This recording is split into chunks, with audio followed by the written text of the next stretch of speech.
Hello, I'm Dr. Shelley, and I want to welcome you to this presentation, Why Are Developmental Interventions Essential for All Children with ASD?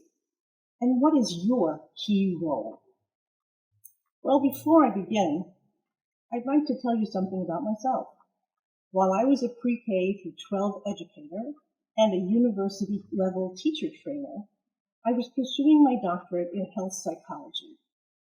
That's when our second child was born 2 months premature. He was not supposed to survive. And a year later, he was diagnosed with severe autism, severe mental retardation, which was the term they used at the time. We were told he would never form words and he would never know us again. Well, I wanted to reach him. I wanted him to know that he was loved. So to reach him, I was fortunate to train with professionals across the U.S., both about my own child's needs and also about the needs that other children with ASD present. We developed a home program for our child, who was completely declassified from autism by Dr. Stanley Greenspan at the age of 8. Well, the professionals who had joined our child's intervention team invited me then to work with the parents and their children with ASD who came to their practices as their parent educator. I worked as a consultant in this capacity for 10 years, at which point I had developed my ACERS model of autism intervention. ACERS, A for autism, C for collaboration, E, education, R, research, and S, the big one, support. I changed my professional practice to be completely virtual at that point. And I also realized that too many books written for parents by MDs informed families that autism was irreversible and incurable. Well, that hadn't been my experience for those 10 years. My own child and all the other children I've worked with, certainly you couldn't describe them that way. So over the next 12 years, while continuing to work with families, I became a doctor of educational leadership and change in autism optimal outcomes, and a researcher. And I have now been helping parents to lessen their stress, maintain a loving, non-judgmental mindset, and to understand how to resolve their individual child's needs for over 30 years, across the U.S. and worldwide. And I've also been a member of Epidemic Answers Professional Advisory Board for decades. Now, while a few years ago I founded the nonprofit Parents as Partners, you can still go to the site and you can learn more about my child's journey out of autism.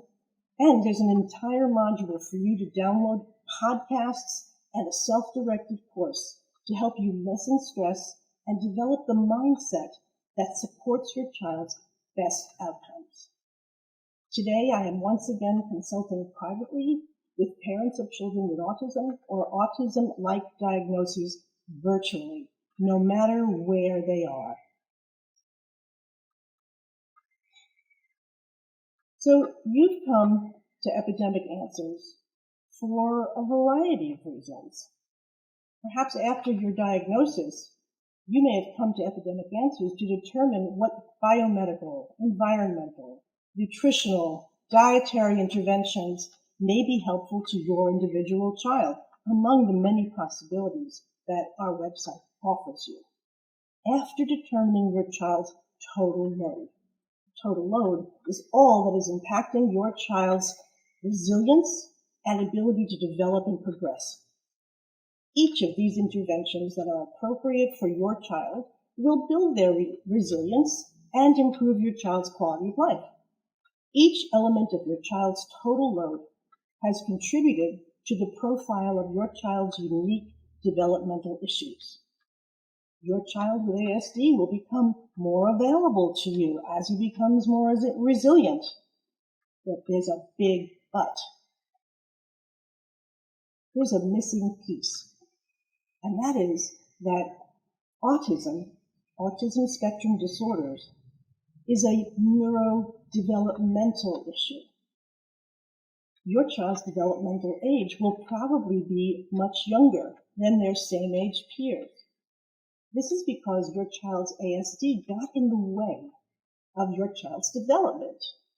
Perhaps not physical development, height, weight, your child stood and walked at appropriate times, but most important, autism prevents your child from developing socially and emotionally at the very earliest stages of life. These are the foundation for future learning. Let me say that again. Social and emotional development is the foundation for all future learning. Your child's ASD diagnosis is based on their social emotional development. We know that much of this was caused by your child's total load of underlying issues. Your child's total load prevented them from the typical social emotional developmental milestones that evolve naturally in neurotypical children. Contrary to what you may have heard, the main issues of ASD are not behavioral. These are just the outward signs of your child's underlying issues. Let me give you an example. You may have seen something like this. When we look at an iceberg, we see the portion of it that's above water. We can observe only that part of the iceberg, similar to the observable behaviors that the person who is diagnosing your child uses as a reference to make that diagnosis. But in reality, we know that the part we can't observe, the great big, bigger part of the iceberg, it doesn't even fit on this slide. This is where all of those underlying issues that cause what we see when we look at a child with autism and causes that small amount of the iceberg that we see. But we know that that really large piece that explains autism for each child is different and may be due to some of these possible causes. The ability to self-regulate doesn't work. Environmental factors have impacted. Perhaps diet and nutrition. The child may have sensory processing dysfunction. Epigenetics, which means how does the environment impact on the child's genetics? This is only a small number of the things that might be at issue. In my child's case, it was prematurity. Let me show you, when we look at the larger part of the iceberg, or the underlying conditions that have caused your child's autism, the reason why your child has not developed socially and emotionally.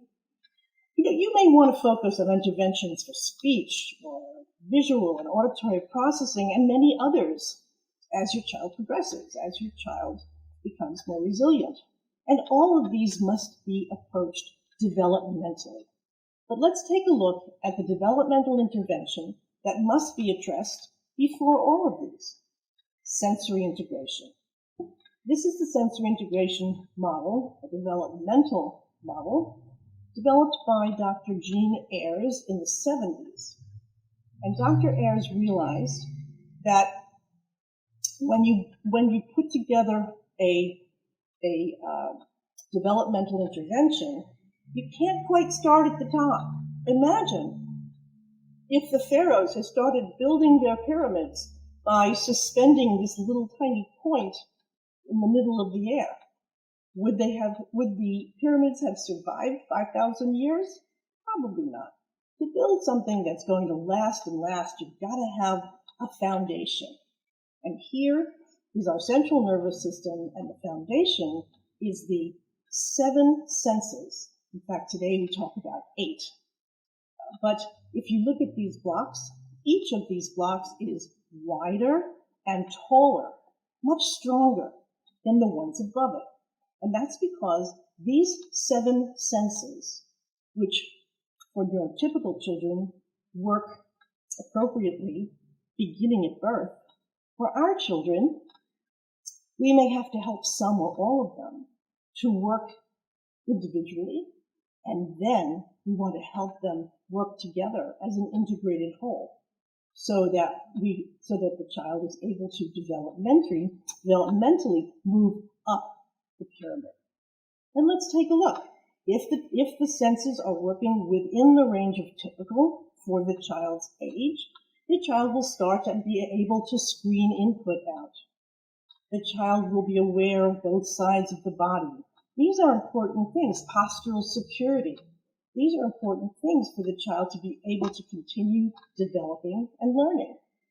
And then when the sensory motor development is working, we get to the perceptual motor development. And here's where the auditory language skills, the ability to receive language and to express language comes in.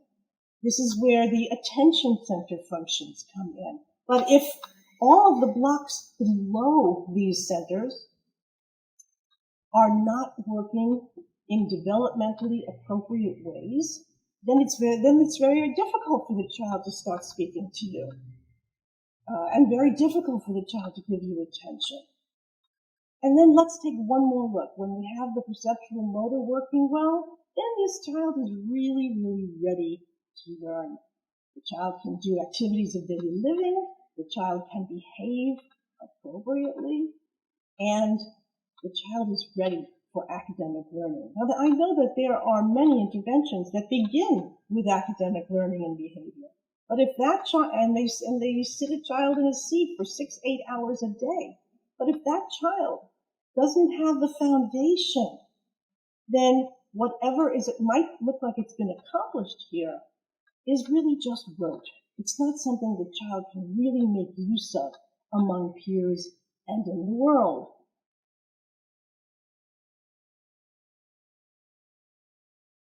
Now here's another developmental model. This is Dr. Stanley Greenspan's learning tree. And if we look at the bottom, the roots, where everything comes from, the foundation, let's say, these are the elements that a child needs to be working developmentally appropriately for that child to be well regulated, meaning the child is able to stay calm, be organized, and be alert, give you their attention. And some of these are emotional modulation and sensory modulation and visual and auditory processing. When these are working appropriately, which means you have a 2-year-old and that child is regulated to a 2-year-old level, right? Unfortunately, what we generally see is we might see 6-year-olds who barely have the regulation of a 2-year-old level when we think about the spectrum. When all of these are regulated, then Dr. Greenspan describes the 6 functional emotional milestones. What is necessary for a child 0 through, let's say, 6 years old to be ready to have academic skills and wonderful capacities and executive function to go out into the world and be the best they can be. Let me tell you a bit about these developmental milestones. And remember, the developmental milestones are what Dr. Greenspan talked about as the trunk of the learning tree. So the first is attention. And in neurotypical children, this develops in the first days of life. The baby can show calm interest and purposeful responses to sights and sounds and touch and movement and other sensory experiences. But I'm guessing for most of you who are listening to this presentation that attention isn't easy for your child. And the next level, once attention is established, is engagement. Engaging with the world, which develops typically between 2 and 5 months. Now, that's not to say that our children, because they didn't develop them at that time, can't. Of course not. It just means that this is what children need to develop in order to be academically ready, ready to make friends, ready to get out into the world. So, when a child is engaging with the world, we see growing expressions of intimacy and relatedness, very especially with you, your child's parents. Now, these 2 levels are also completely important for the first 2 levels for any kind of interaction, any kind of communication. even if we're not using words. Mommies of typical babies know that they can just use silly words with their baby, and their baby will respond from about 2 months on easily. Number 3 is interaction and communication, which develops between 4 and 10 months. This is a range of back and forth interactions with emotional expressions and sounds and hand gestures and the like to convey intentions. And I'm sure most of you have had this kind of back and forth, even with completely nonverbal infants. We do something silly, they laugh, so it causes us to do something else silly, and then eventually over time we start using words, they start using sounds and words, but the gestures are so important. Don't want to skip the gestures. Milestone 4 is shared problem solving, and that develops between 10 and 18 months. And many social and emotional interactions are used for problem solving. When you have an 18-month-old and you want to go out into the snow, you could put the child's jacket on, but you could give them the opportunity of problem solving by saying, well, it's cold outside. I wonder what we need. That's an opportunity for problem solving on the child's part.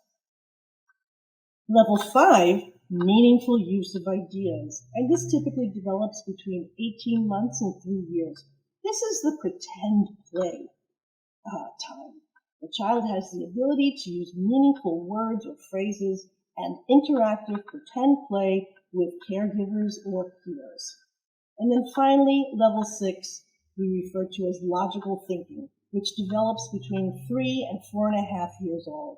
And logical connections between meaningful ideas is kind of means 5 o'clock is not a good time for ice cream because you won't be able to eat dinner. So the why, 5 o'clock is not a good time because you won't be able to eat dinner. So it's logical, it's a connection between 2 logical ideas.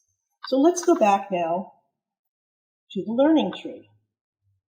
When the child has achieved the shared attention, the engagement, all the way up to answering why questions and because answers, logical ideas, that child is about 4.5, 5 years old, and that child is ready for kindergarten. And that child can then develop academic skills and also the great capacities that we don't call academic skills. They are the social emotional skills that give our children the opportunity to express who they are in so many ways, through curiosity, internal discipline, moral integrity, creativity, feeling of self-esteem, having an emotional range. So if our children have not yet reached the logical thinking stage, they're really not ready to take in all this learning. But when they reach the social emotional stage, level 6 of logical thinking, they are so ready to take in anything we want to teach them. The foundation of all learning is social emotional development. A child regulated, moving up that tree trunk through the 6 developmental milestones of Dr. Greenspan's. Children develop socially and emotionally through joyous interactions with people they trust and with whom they feel safe. And the best people for that is the parents. Social emotional development evolves from the relational, joyous interactions your child has with you, whether a newborn or whether you're going to start this afternoon. You are your child's first teacher.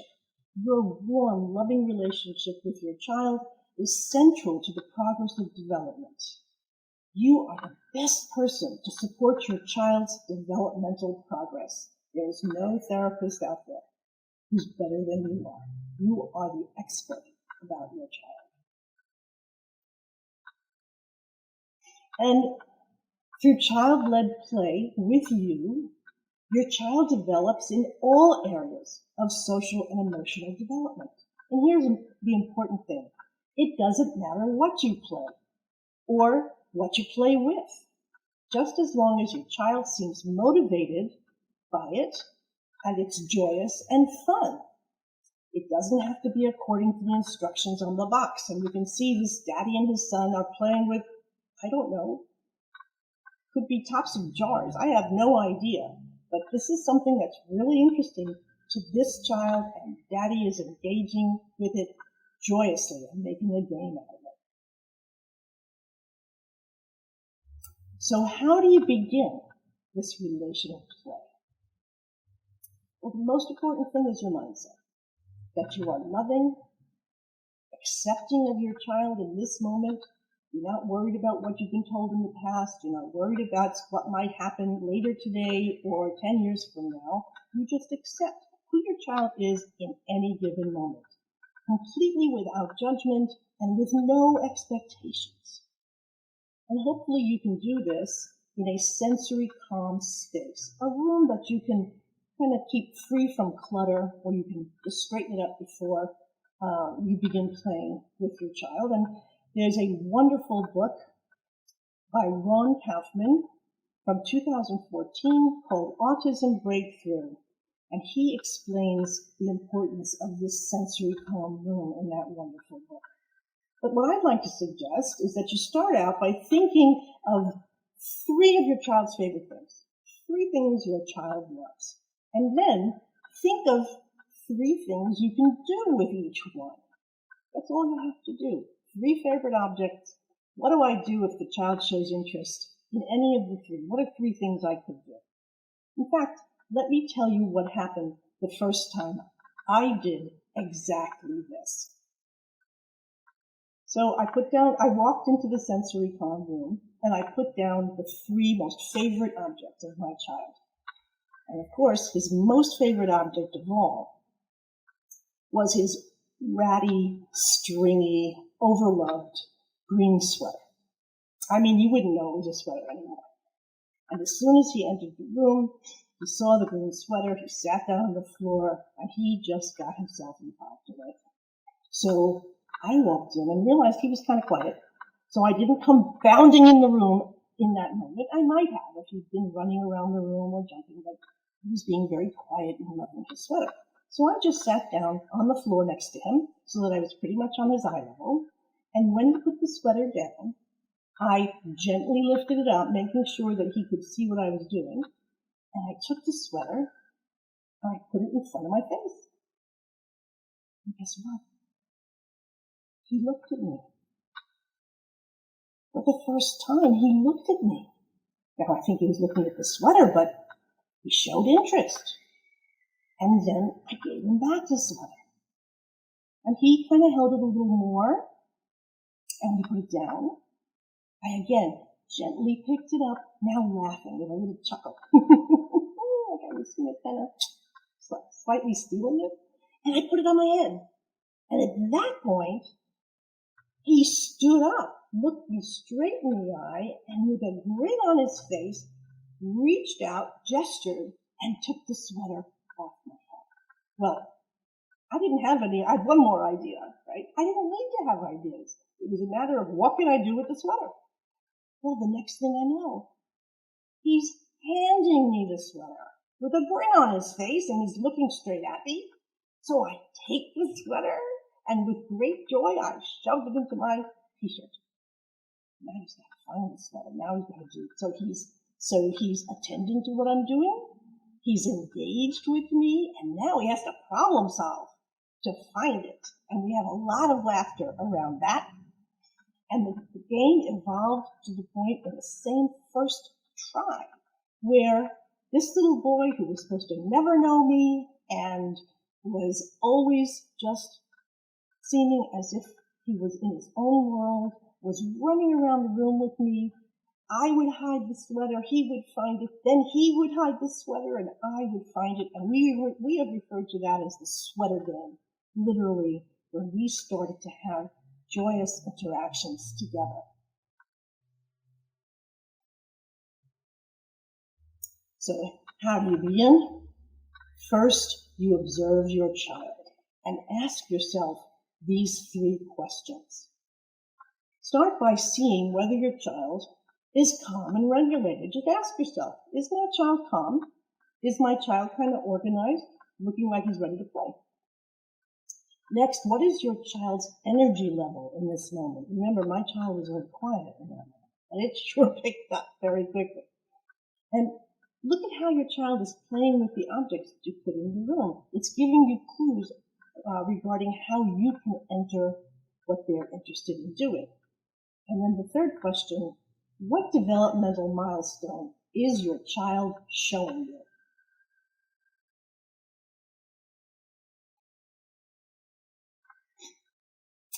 This is where you can start playing with your child. But remember, this is child-led play. So follow your child's lead. In my case, my child was playing with his sweater, so I just followed along. Your child is the director. You are simply the assistant. You don't have an agenda. Whatever he wants to play with, you just find one other thing to do with it. So engage with your child at their current developmental level, and by sitting at their eye level, just like this dad is doing. Match your child's tone and play at the milestone you observe. So in my child's case, he wasn't engaged, he wasn't attending, so I had to start there. Then start to play joyfully with excitement and enthusiasm. Get a back and forth game going, kind of like a ping pong game. Child does something, you do something, and then you wait for your child to do something else. And sometimes you'll only get one exchange. And sometimes you'll get 3 exchanges. And sometimes, like I found, it just went on and on because there were so many funny things we could do with the sweater. But I had no idea. Use both verbal and nonverbal language.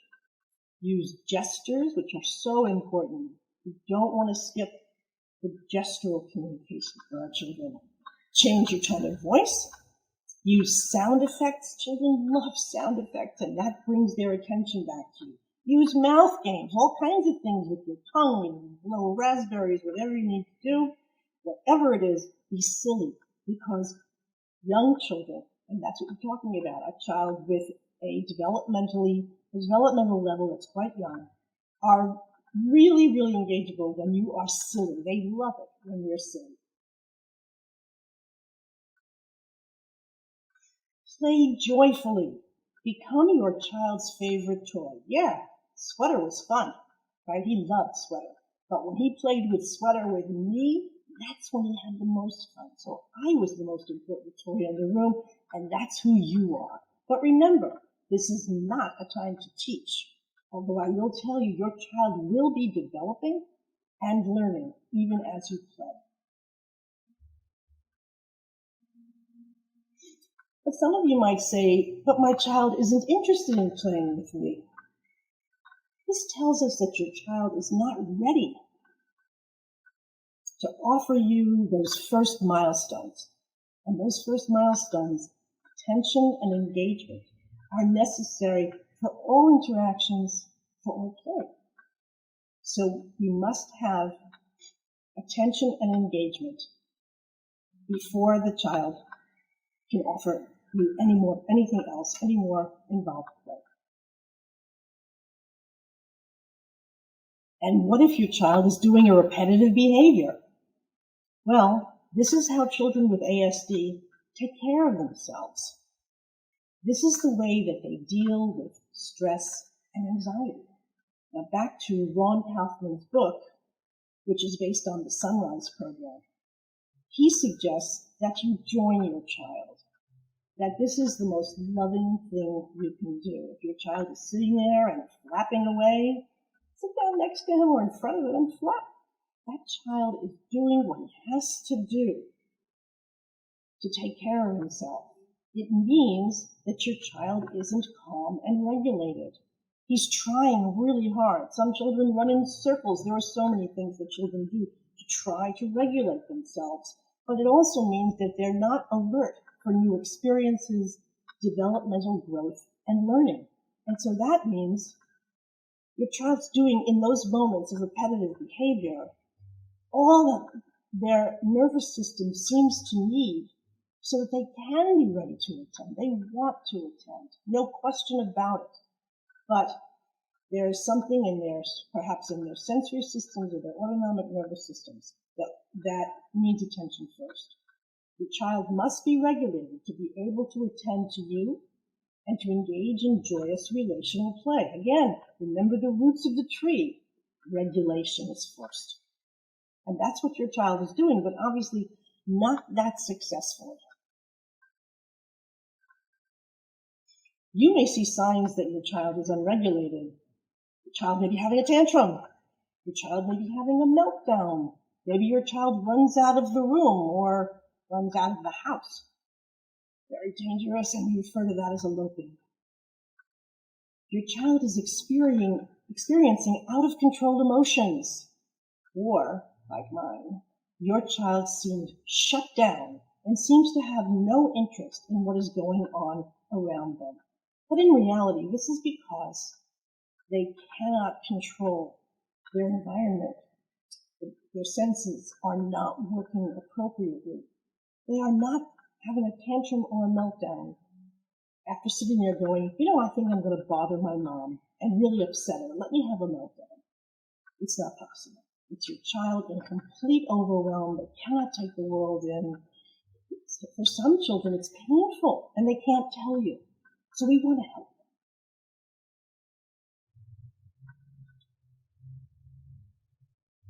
So the foundation of social emotional development is regulation.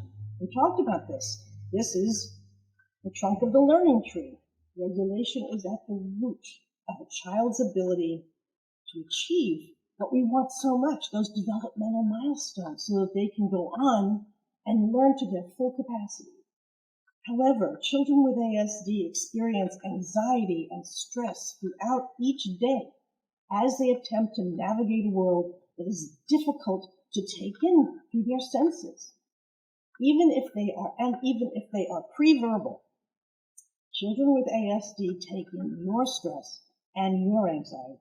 They may not know why you're stressed or why you're anxious, but they can tell from your tone of voice, they can tell from what's happening on your face. Believe me, even though they may not be looking at you, they're very aware of you. And when you're stressed and anxious, they take it in, and on some level think that they've caused it, that it's their fault, which just overwhelms them even more. In fact, Dr. Serena Wieder, who collaborated with Dr. Greenspan, said there's always a reason. The behaviors that we observe let us know that our children's system is out of regulation. We have to be comfortable detectives to observe those behaviors and recognize, he's not calm, he's not regulated. And the other thing to know is that these are involuntary reactions. No child is sitting there going, I think flapping would be a really fun thing to do right now. Absolutely not.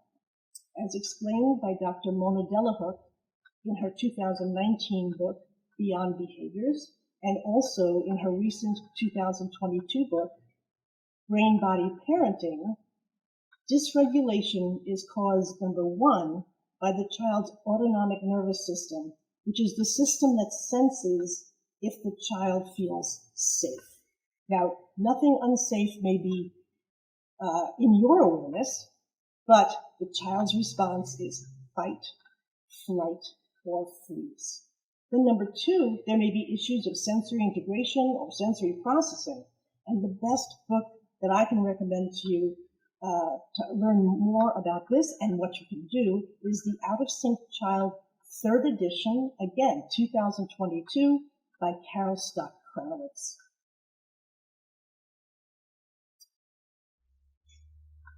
But the most important thing is that you be regulated so that you can help your child regulate. And although you may not realize it, you actually have in place what we refer to as the parent's sensory diet.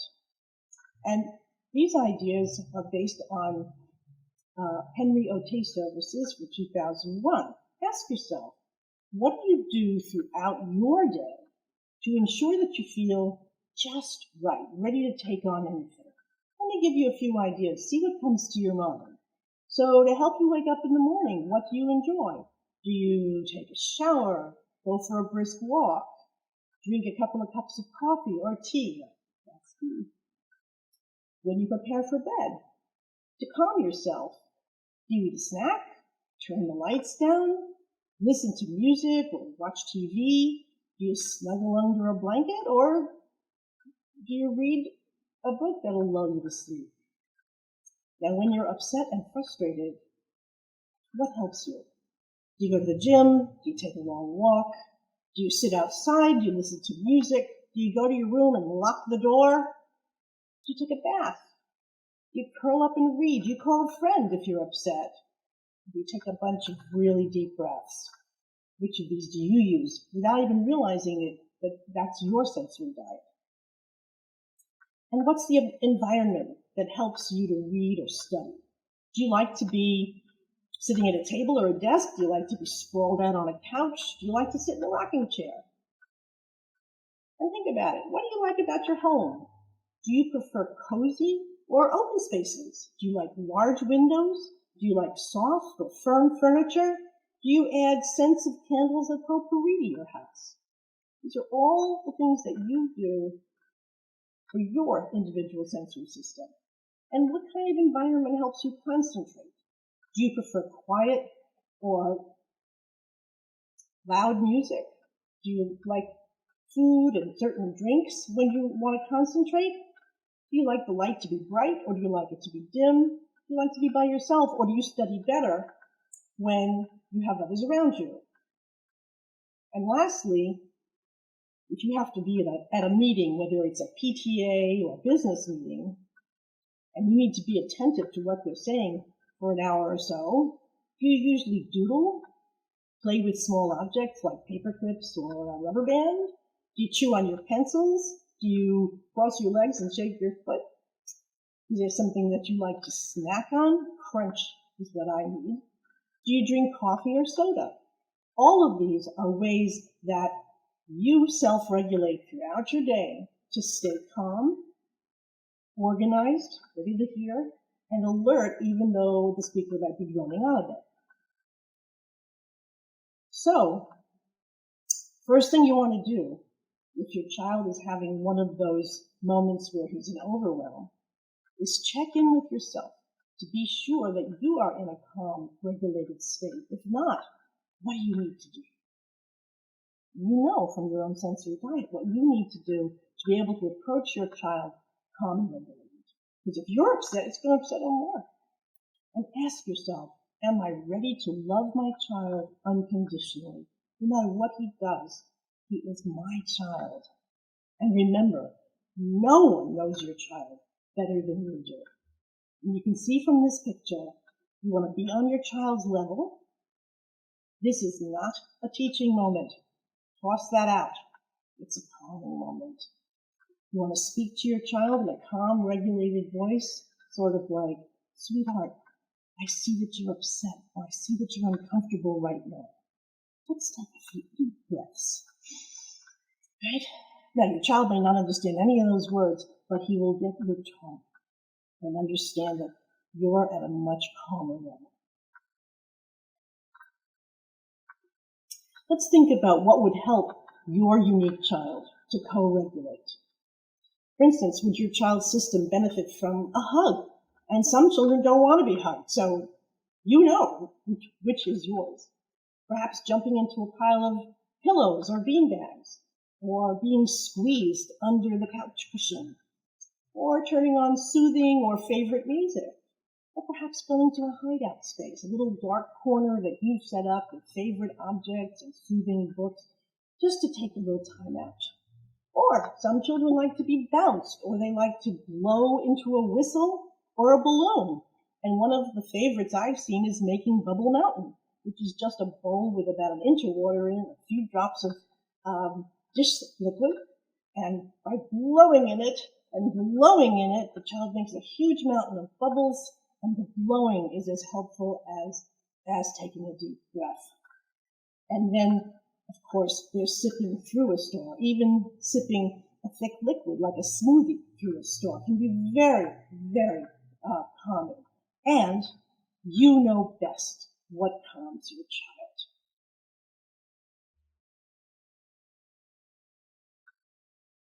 Now, a sensory diet is different for every unique child. And among numerous handouts that I'm going to make available to you, and I'll tell you in a couple of minutes, is this oral motor grocery list. And what it tells you is that some children benefit from things to suck or blow, like the mountain, things to munch or crunch, again, that's me, things to chew, like a big wad of gum, intense tastes or temperatures, not me, or non-food items. Then again, some children benefit from things to sniff, like lemon or lavender. Some children like really deep pressure, and others really gain from some time doing movement. So creating a sensory diet is different for every child, and you probably want to speak to your child's sensory integration trained occupational therapist. They will help you, but they'll collaborate with you because you know your child all day long to come up with a sensory diet to try, and sometimes things will be very helpful and sometimes things will either not be helpful or they'll be inconvenient. So you will use certain things in the car, certain things when you're out on a walk, certain things when you're sitting at your dinner table. You will discover what sensory diet items are best for your unique individual child's sensory profile. And no one, again, is better to co-regulate your child than you. This is your key role. In every moment when your child is calm and regulated and alert, your child is ready for joyous relational play with you. Remember the green sweater story? We had definitely done some sensory diet before we walked into that calm room. Later on, we would do activities in the calm room so that he would stay calm and regulated. And when your child is calm and regulated and alert, he's ready to move through the developmental milestones just by your joyous play. And he's ready for age-appropriate academic readiness and to become a successful learner, which is, of course, our goal. Successful learner, enjoying play with peers where we'll learn in every environment. Now, I mentioned resources before. If you go to my website, drshelleystravitz.com, and use code EA for Epidemic Answers 22, you can download for free the references I mentioned. There will be a transcript of this presentation. You can get a copy of Dr. Greenspan's Learning Tree. You will get a URL of social emotional models, so you can look at a few different developmental models. You'll also get a copy of the developmental milestones that I've been talking about and these co-regulation ideas that I suggested during the presentation. And finally, you can download the oral motor grocery list. All of these will be available on my website for free for you just by using code EA22. And if you'd like to connect with me, again, you can go to drshelleystravitz.com and schedule a free 30 to 60 minute consultation. I'm happy to speak with you. And to contact me, you can do so at support@drshelleystravitz.com. And then I've also listed for you where I am on social media, on Facebook, Instagram, LinkedIn, and on Twitter. I look forward to your going ahead and putting these developmental ideas into practice. If you have any questions, please just send me an email. And I know that once you add developmental interventions and co-regulation to your child's life, you're going to start seeing incredible changes. So for now, I will just tell you what I say to every parent whenever I speak to them. Just have fun. Thank you for listening.